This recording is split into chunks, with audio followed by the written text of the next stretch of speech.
बोलिए श्री सतगुरुदेव महाराज जी की जय, साचे दरबार की जय। आज का जो अनुभव है वह है आंचल चौहान जी का, जो रहती हैं राजस्थान के जोधपुर में।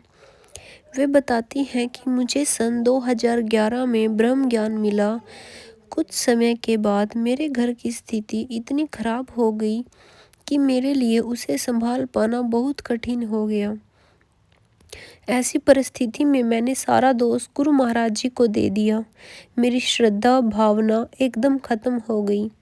लगभग 2-3 वर्षों तक ना तो मैं आश्रम गई और ना ही कोई सेवा की। फिर एक दिन हमारे आश्रम में वुमेन्स डे का प्रोग्राम रखा गया और मुझे उसमें सेवा के लिए बुलाया गया। ना चाहते हुए भी मेरे कदम उस दिन गुरु घर की ओर बढ़ गए। मैंने वहाँ सेवा तो की, लेकिन मन अभी भी अनेक शिकायतों से भरा हुआ था। अपने मन की सारी शिकायतों को महाराज जी के स्वरूप के समक्ष कहकर मैं घर लौट आई। फिर एक दिन मैं ब्रह्म मुहूर्त में साधना में बैठ गई। साधना में गुरु महाराज जी मेरे अंतर्घट में प्रकट हो गए। उन्होंने भगवा रंग के वस्त्र पहने हुए थे। उस समय बहुत सारी संगत गुरु महाराज जी के दर्शन का लाभ उठा रही थी। वहाँ सभी सेवादार अपनी अपनी सेवा में संलग्न थे। मैंने स्वयं को भी वहाँ सेवा करते हुए देखा। तभी मेरी माँ मेरे पास आई और बोली, आंचल, तुम हमेशा कहती थी ना कि तुमने कभी गुरु महाराज जी की आवाज़ नहीं सुनी है। आज तुम्हारी इस इच्छा के पूरे होने का समय आ गया है। मंचासीन गुरु महाराज जी सभी के प्रश्नों का समाधान दे रहे हैं। जाओ, तुम भी जाकर उनकी अमृतमय वाणी का आनंद ले लो। माँ की इस बात को सुनते ही मैं भागकर वहाँ पहुँच गई और सबसे आगे वाली पंक्ति में बैठ गई। सारी संगत एक एक कर महाराज जी से प्रश्न पूछ रही थी और वे बड़ी ही सहजता व सरलता से उनके प्रश्नों का समाधान दे रहे थे। मैंने भी आगे बढ़कर उनसे कहा, महाराज जी, मेरा नाम आंचल है। वे बड़े स्नेह से मेरी ओर देखते हुए बोले, हमें पता है कि तुम्हारा नाम आंचल है। उनकी वाणी मिश्री सी वाणी थी। ऐसा लग रहा था जैसे उनके मुख से अमृत बरस रहा हो। मैंने एक हठी बच्चे की तरह फिर से पुरानी बातों को दोहराना और शिकायतें करना शुरू कर दिया। मैंने कहा, आप जीवन की कठिन परिस्थिति में मेरे साथ खड़े क्यों नहीं रहे? आपने मुझे अकेला क्यों छोड़ दिया? गुरु महाराज जी बोले, हमने तुम्हें कभी अकेला नहीं छोड़ा। हम तो हर पल तुम्हारे साथ ही थे, एक पहरेदार की तरह। हम हमेशा तुम्हारी रक्षा करते रहे। जब तुम नौकरी से लेट आती थी, जब तुम घर में अकेली रह जाती थी, जब तुम्हारे आसपास कोई नहीं होता था, हम हर घड़ी तुम्हारे अंग संग ही रहते थे। महाराज जी के मुख से इन बातों को सुनकर मुझे बहुत पश्चाताप हुआ। मैंने अपने जीवन के कितने साल वेस्ट कर दिए। मैंने गुरु महाराज जी को क्या क्या नहीं कह डाला। अपनी भूल का एहसास होते ही मैं खूब रोई। क्षमा कर दो नाथ, मुझसे बहुत बड़ी भूल हो गई है। गुरु महाराज जी बोले, अब रोना नहीं है, अधिक से अधिक साधना करनी है। देखना, सब ठीक हो जाएगा। और हाँ, किसी बात की चिंता भी नहीं करनी है। इसके बाद महाराज जी स्वयं चलकर संगत के पास गए, उन्हें अपना कृपा प्रसाद प्रदान कर मुझे यह कहते आगे बढ़ गए, अब रोना बिल्कुल भी नहीं है। अनुभवों की इस श्रृंखला का दूसरा अनुभव है प्रेमचंद जी का, जो रहते हैं दिल्ली के उत्तम नगर में। यह अनुभव है महाकुंभ से संबंधित।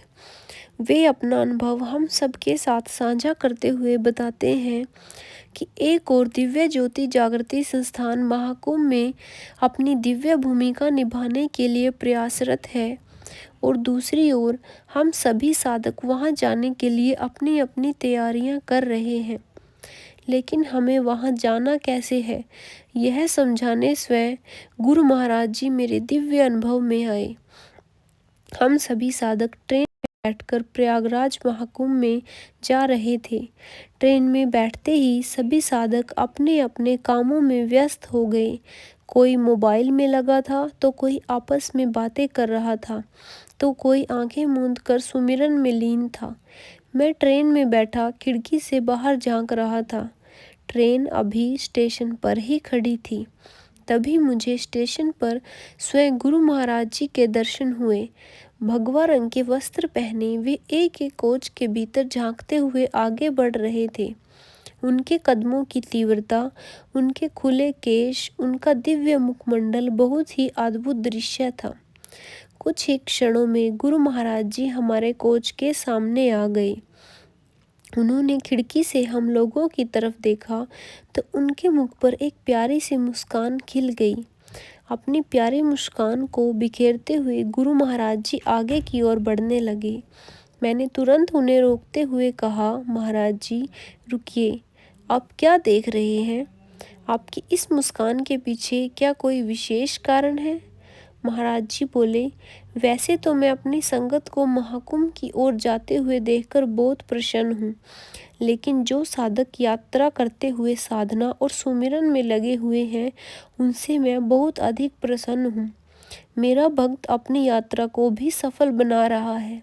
मेरी मुस्कान के पीछे संतुष्टि का भाव है। सो गुरु भक्तों, हमें गुरु महाराज जी हर एक अनुभव के माध्यम से यही संदेश देते हैं कि हमें हमेशा साधना करके गुरु महाराज जी के साथ जुड़ना है। कहते हैं कि ये संसार हमसे कितना भी खुश क्यों ना हो और हम इस संसार में रहकर चाहे कितने भी खुश क्यों ना हो, जब तक हमारे गुरुदेव श्री आशुतोष महाराज जी हमसे खुश नहीं हैं तो हमारा ये जीवन निरर्थक है। अपने जीवन को अर्थ देने के लिए हमें गुरु महाराज जी को प्रसन्न करना है और गुरु महाराज जी के प्रवचनों को सिर्फ सुनना ही नहीं बल्कि अपने जीवन में भी लेकर आना है। सो गुरु भक्तों, आप सभी से यही निवेदन है कि ऐसे ही सत्संग सुनते रहिए, साधना सुमिरन करते रहिए, सेवा करते रहिए और गुरु महाराज जी के साथ जुड़े रहिए, ताकि ये संसार हम में ना रहकर बल्कि हम इस संसार में रहें। क्योंकि हमारे दिमाग में हर पल, हमारा मन हर पल इस संसार में ही दौड़ता रहता है। अपने मन को इस संसार से निकालना है। अपने दिमाग में से इन सांसारिक विचारों को निकालकर भक्ति में विचारों को लेकर आना है, ताकि हम अपने आने वाले बच्चों को भी गुरु महाराज जी से जोड़ सकें और बचपन से ही उनको गुरु भक्ति से लगा सकें। क्योंकि कहते हैं ना कि बच्चे तो गीली मिट्टी होते हैं, उनको जैसा हम रूप देंगे वो वैसे ही बनते चले जाएंगे। सो बचपन से ही अपने बच्चों को भक्ति का मार्ग दिखाएं, ताकि वे सब गुरु महाराज जी से जुड़े रहें और साधना सुमिरन करें और वो भी अपना जीवन सफल बनाएं।